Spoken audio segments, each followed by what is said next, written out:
What's up, guys? You may notice a couple new things. So I don't know if I actually did a video in this new mount yet, but also I'm on a new bike. I told you guys I was looking for a pit bike, and I found one for a pretty good price. Not like a super good price, but it was reasonable. So I got it yesterday, and I took it for a ride, but my helmet, the mount from my mic fell off, and already I'm thinking that this helmet might just be my riding one, and I'll have a different one to make videos on, my other one, because my mic is like touching my mouth right now, and it's as far away as it can get. Also, I don't like the sound of like the echoes that this helmet makes when I talk. But anyways, so my new bike is a 2010 Kawasaki KX85, two-stroke, if you didn't know or hear. I love it. Zach loves it so much that he's selling his TTR to get one. It's actually really cold out here right now. It's like 30 or something. It was like 20 when we were riding yesterday in the early morning, or when we went out to get this bike. One thing I do like about this bike is it's really quiet. Like, listen to it idle here. I don't even know if you guys can actually hear it. It's pretty quiet. I like that, and it has pretty good power. You know, it's not super good at hill climbs, but it gets the job done. I can keep up with Zach. Especially Zach's getting one of these, or he's gonna try to get an 85, some sort. So I'll be able to keep up with him just fine on the trails. Might even take this out to the track sometime. And this bike actually fits me pretty well. It's not too small. I almost got a 65, which probably would have been a little small. The one thing I do wish this thing had different is a little bit bigger wheels. I don't know what size they are exactly, but the TTR has bigger wheels. That's one thing that I do like about the TTR. But you know, I haven't had a problem because of the smaller wheels yet. I just think it could be a problem. I have to say the power band on these little bikes is way stronger than like on my 250. Like when you hit the power band, you know it's happening, but the bike doesn't shoot out from under you. On this thing, when you hit the power band, and it will literally shoot out from under you if you're not holding it and you're in a low enough gear. And this thing can pull wheelies better than my 250 in second gear. It's super cold, so I don't want to get soaked.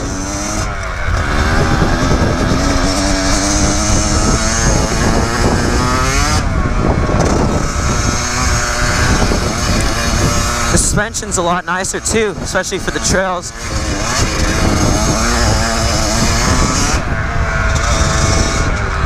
It's a lot nicer than the 250. It's not where the 230 was, but you know, it's about the same as the TTR, so that's really all I was looking for anyways. I don't really need anything else. I'm trying to think of where we should go today. Thinking of places that I haven't been able to go to since I got the 250. I guess we'll go to the meth house. I don't even know. Some of my new people, if there are any new people, won't actually even know what the meth house is, probably. So we'll go up there, I guess. Might look good in the sunset up here.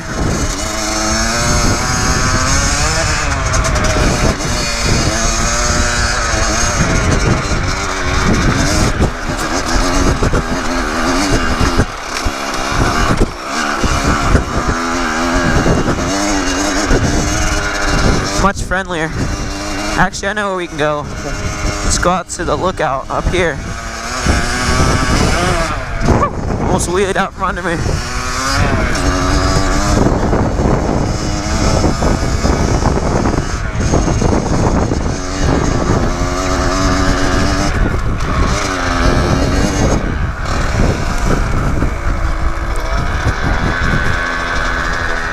It's a nice little lookout spot. Yeah, I love this bike. It's just so like, I don't know how to explain it. It fits me so well. We're gonna have to back up. Haven't gotten into idle right, but that might also be because it's only like 30 degrees out here, so I don't know. I'm gonna wait till it gets a little warmer to really try to get it to idle, because I think that might be it, honestly. And if I adjust it for the winter and it gets warmer after a week, which is like probably gonna, then obviously I don't want to have to do it again. But there, meth house is up there. You can't see the actual house from here, but we'll go up there.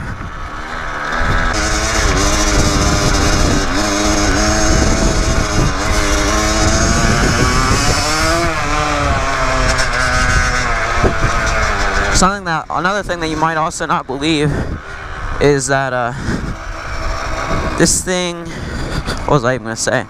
Oh yeah, when I ride this thing, when I'm in the power band, it actually feels somewhat similar.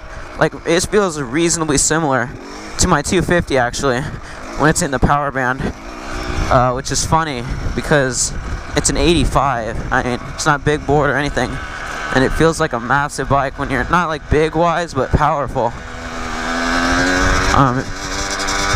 Honestly, when you're in the power band, I would put it in the range of like 200s. It would probably race in, but I don't know the exact numbers, but I'd be willing to bet this bike makes more than 20 horsepower. To give you an example, to give you an idea of where that is, the 230 made a 19. I think Zach's 250 makes like 35, 34, somewhere around there. Mine makes somewhere around 47. This thing, if you ask, I don't know what it is, I'm gonna look it up. If you ask me what I think it makes, when it's in the power band, I'd probably be willing to bet it makes 20, 25, which is massive for such a small bike. It's crazy actually, but I do like it. I didn't think I was gonna. There it is, not idling. Yeah, it is super cold, so I don't blame it for not wanting to. Oh, it just stalled. We'll start it before we continue because I can't get it actually. Another thing that I like about this bike as a trails bike is you just shift it out and you kick it like twice and it'll start. Look at that one kick. That's something that the 250 cannot do. Mostly because I'm weak, but also because it's super hard to get past the compression point on that. This thing kicks easier than some CRF 50s, which is really nice. Oh dude, this is gonna be fun. Don't stall again. There we go. I'm trying to think of where we could go. I don't have much time and I don't want to stay out here super long because I'll freeze. Let's go out to here, I guess. Oh, that power band, man. I'm telling you.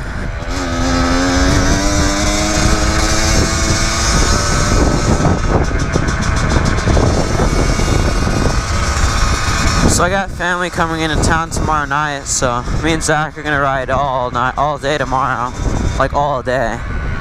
And we might be able to get a little riding in Wednesday. But we'll see. I do have a lot of videos actually. A lot of them might actually be out before this video goes out, but I kind of want to get this one out there since it's a pretty big video. It's the first ride on this bike.